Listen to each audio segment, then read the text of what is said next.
So I'm just going to talk you through a few of the images that we've got here. This, of course, is the stage where President Trump was standing.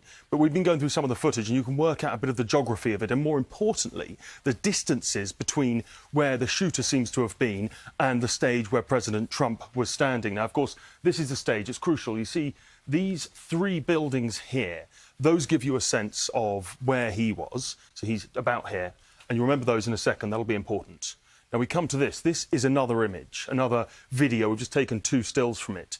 Now this is taken from an area just south of the barn where we know the shooter was lying.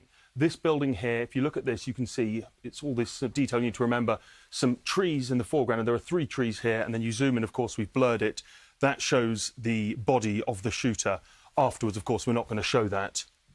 Now, when you piece all these details together, the trees here I mentioned before, these three buildings, and there's lots of detail on this building. When you go in on Google Earth, you can see exactly where it is. And also actually some helicopter footage has subsequently emerged, which shows the shooter lying on top of this building. So we know with a great deal of certainty that this is the building where the shooter was.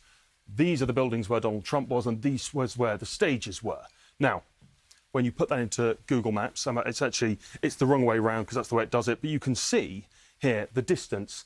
It's about 130 metres. That is how close the shooter got to former President Trump. And, of course, that's why that tallies with the amazing testimony that our colleague Gary O'Donoghue has been gathering. And it will lead to questions as to how he got quite so close.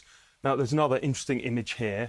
This is from a video. Again, we've gone through. It's clearly from the same event. And you can see this is one of the Secret Service snipers on top of this building, and in the video you can see him firing back. So we're getting a really clear sense now of some of the geography of this.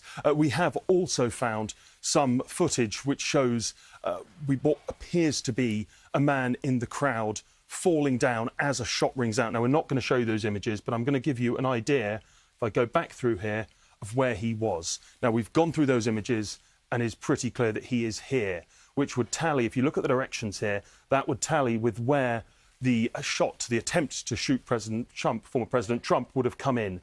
And so we can't broadcast that footage, but we are pretty certain now that that is where one of the victims was.